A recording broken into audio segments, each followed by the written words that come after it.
وہ دن اچھی طرح یاد ہیں جب میں 7 برس کی تھی اور اسکول جایا کرتی تھی۔ اسکول میں فیاض میرے ماموں کا بیٹا بھی ہمارے ساتھ پڑھا کرتا تھا۔ پھر وہ لوگ شہر سے گاؤں چلے گئے۔ اب صرف گرمیوں کی چھٹیوں میں ہی ملاقات ہوتی، جب ہم چھٹیاں گزارنے نانی اماں کے گھر گاؤں جاتے۔ وقت گزرتا رہا، میں اور فیاض بڑے ہو گئے۔ اب جب فیاض سے سامنا ہوتا میں نظریں جھکا لیتی۔ وہ بہت خوبصورت نوجوان کا روپ دھار چکا تھا اور میں اس سے شرمانے لگی تھی۔ بظاہر اس سے چھپتی تھی لیکن دل سے اس سے محبت کرنے لگی تھی۔ ماموں جان شہر میں ملازمت کرتے تھے، گاؤں میں تھوڑی سی زمین پر گزارا تھا۔ کھیتی باڑی میں فیاض اپنے باپ کا ہاتھ بٹاتا تھا، تب ہی 8ویں کے بعد اس کو تعلیم چھوڑنی پڑی۔ گھریلو حالات کی وجہ سے وہ شہر آ کر ایک فیکٹری میں ملازم ہو گیا۔ 1 سال تک ہمارے گھر نہ آ سکا۔ ایک روز آیا تو امی جان نے بہت خوشی سے اس کا استقبال کیا اور خوب آؤ بھگت کی۔ میں اس کو دیکھ کر خوشی سے نہال تھی، جیسے برسوں کا انتظار ختم ہو گیا ہو۔ امی نے مجھے کھانا پکانے کی ہدایت کی اور خود اس سے باتیں کرنے لگیں۔ میں نے کان دھرے تو سنا، وہ کہہ رہی تھیں، بیٹا مجھے نور بی بی کی شادی کی بڑی فکر ہے، جانے کب اچھا بر ملے اور کب اس کی شادی ہو۔ میں نے دیکھا وہ امی جان کی باتیں بڑے غور سے سن رہا ہے، جیسے کوئی کسی کا دل کے کانوں سے سنتا ہے۔ وہ سمجھ گیا تھا کہ امی کیا پیغام اس کو دینا چاہتی ہیں۔ لڑکی کی ماں اور اس سے زیادہ کیا کھلے لفظوں میں کہہ سکتی ہے۔ گھر جا کر اس نے اپنی ماں سے تذکرہ کیا کہ وہ پھوپھی کے گھر گیا تھا اور پھوپھی اپنی بیٹی کی شادی کرنا چاہتی ہیں۔ اس نے ماں سے کہا، ماں تم دیر نہ کرو اور فوراً جاؤ، میری شادی نور بی بی سے طے کر دو، میں اب برسر روزگار ہو گیا ہوں۔ جب ممانی نے بیٹے کے منہ سے یہ الفاظ سنے تو وہ آگ بگولا ہو گئیں۔ بولیں، ہرگز نہیں، مجھے نہ تیری پھوپھی پسند ہے اور نہ ہی اس کی بیٹی نورا۔ میں تیری شادی اپنی بھانجی گوہرا سے کروں گی۔ گوہر فیاض کو قطعی پسند نہ تھی، لہٰذا وہ خاموش رہا اور کچھ روز ماں کے پاس رہ کر واپس شہر میں اپنی ملازمت پر آ گیا۔ جب ممانی ہمارے گھر کافی دن نہ آئیں تو ماں خود ہی ایک روز ان کے گھر گئیں اور پوچھا کہ کیا تم نے بیٹے کا رشتہ کرنا ہے؟ میری نور بھی بڑی ہو گئی ہے اور اس کی شادی کے بارے میں سوچ رہی ہوں۔ امی جان کی بات سن کر ممانی کے تیوری پر بل پڑ گئے۔ کہنے لگیں، تم اپنی بیٹی کی شادی جہاں چاہے کر دو، میں فیاض کی شادی اپنے گوہر سے ہی کروں گی۔ تم ادھر کی آس مت رکھنا، خواہ مخواہ وقت ضائع کرو گی۔ مایوس ہو کر امی لوٹ آئیں۔ اپنی بھابھی سے ان کو اس جواب کی امید نہ تھی، لیکن ٹکا سا جواب سن کر انہوں نے فوراً دوسرے رشتے کی تلاش شروع کر دی۔ جلد ہی امی کو میرے لیے ایک رشتہ مل گیا اور انہوں نے شادی کی تاریخ رکھنے میں دیر نہ کی۔ پل بھر میں تاریخ طے ہوئی اور چٹ منگنی پٹ بیاہ ہو گیا۔ شادی کے روز میں اتنا روئی کہ بے ہوش ہو گئی۔ مجھے خبر نہ رہی کہ میری شادی ہو رہی ہے۔ اسی حال میں ایک بے جان مورتی کی طرح سجا سنوار کر مجھے رخصت کر دیا گیا۔ یہ اتفاق تھا کہ جس شخص سے میری شادی ہوئی وہ اس فیکٹری میں مینیجر تھا جہاں ایک ادنیٰ ورکر کی حیثیت سے فیاض کام کرتا تھا۔ فیاض کو خبر نہ تھی کہ میرا شوہر اس فیکٹری میں کام کرتا ہے اور اس کو نہیں پہچانتا تھا، کیونکہ کبھی آمنا سامنا نہ ہوا تھا۔ ایک روز میں اپنے خاوند کے ساتھ موٹر سائیکل پر فیکٹری کے نزدیک جا رہی تھی کہ فیاض نے مجھے دیکھ لیا۔ وہ ٹھٹک کر رہ گیا۔ میں بھی حیران اور گمسم اس کو دیکھتی رہی کہ اشر نے سوال کیا، نور کیا دیکھ رہی ہو؟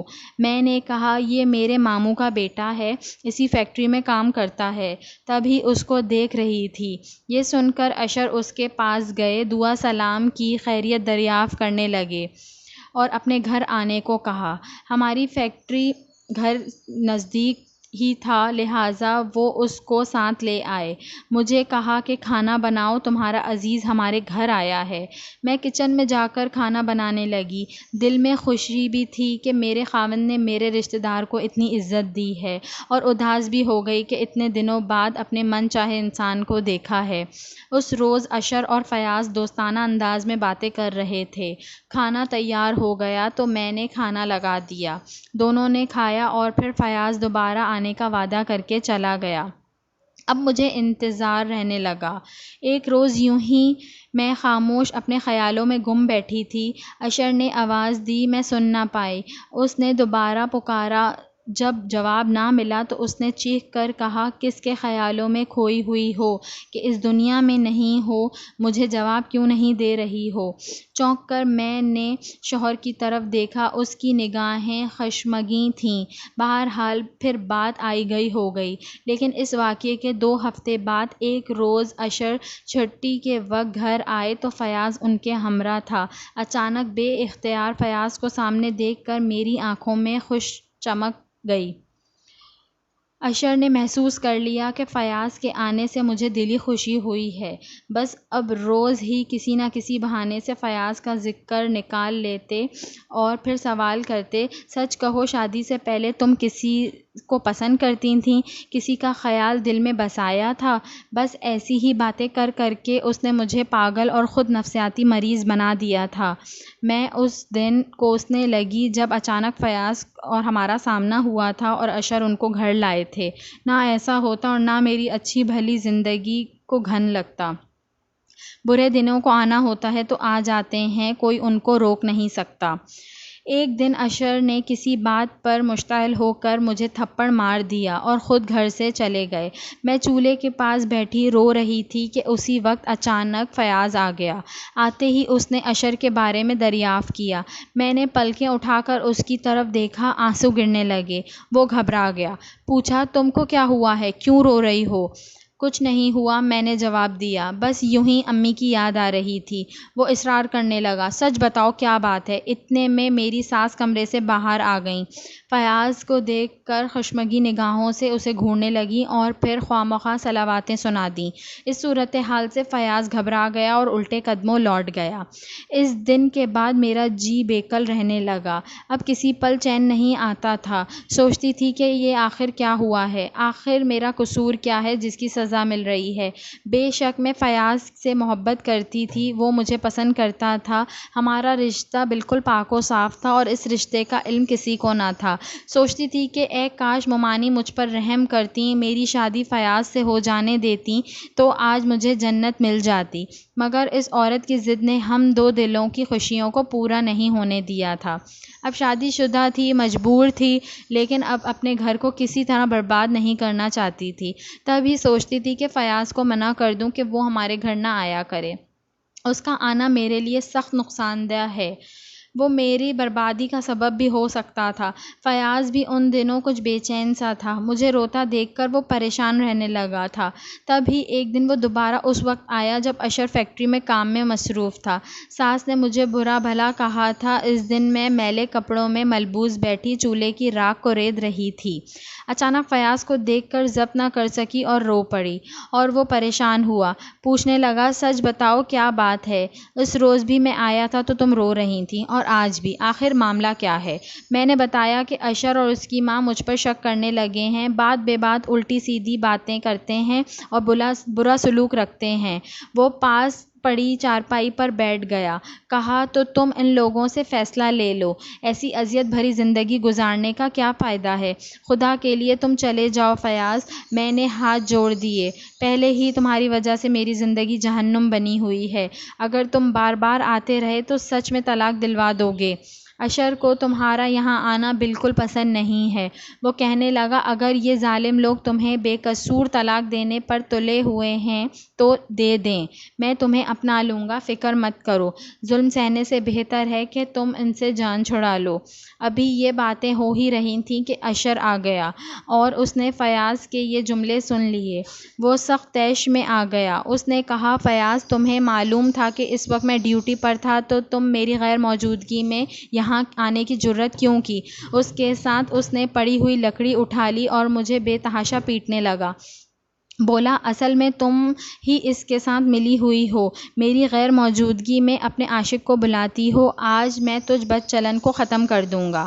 یہ کہہ کر اس نے چھری اٹھا لی۔ تب اشر مجھے بے تحاشا لاتوں اور مکوں سے مارنے لگا۔ میں نے اس سے دوبارہ لپک کر چھری اٹھانا چاہی، مگر فیاض نے اس وار کو ناکام بنا دیا۔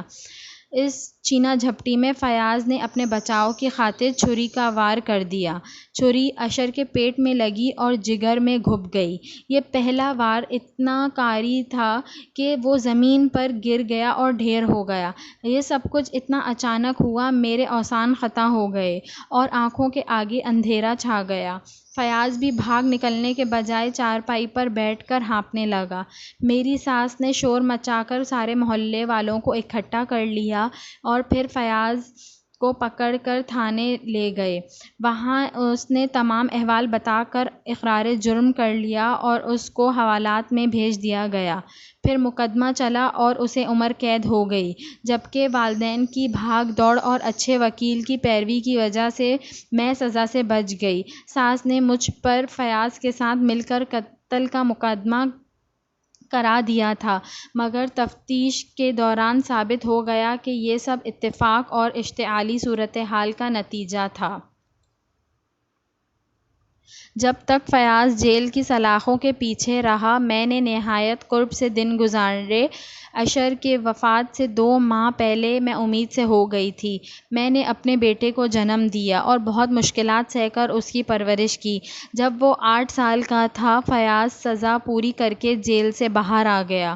اس نے مجھ کو شادی کی پیشکش کی، مگر میں نے اس کی پیشکش کو رد کر دیا۔ میں نہیں چاہتی کہ جو الزام صحیح نہیں تھا، لوگ اس کو صحیح سمجھیں۔ وہ یقیناً میرے بیٹے کو کہتے کہ میں نے فیاض سے شادی کی خاطر اپنے شوہر کو قتل کرایا اور اب اپنی آرزو پوری کی ہے۔ اس طرح میرا بیٹا مجھے غلط عورت جان کر مجھے معاف نہ کرتا۔ میں نے یہ قربانی اس لیے بھی دی کہ میں ماں کے مقدس رتبے سے گرنا نہیں چاہتی تھی۔ میں چاہتی تھی چاہے ساری دنیا کی نظروں سے گر جاؤں، مگر میرا بیٹا مجھے اپنے باپ کا قاتل نہ گردانے، اپنے بیٹے کی نظروں سے نہ گر جاؤں۔ آج یہ قربانی رنگ لائی ہے اور میرا بیٹا مجھے عزت و احترام کے ساتھ ماں کہہ کر پکارتا ہے اور میرا دل ٹھنڈا ہو جاتا ہے۔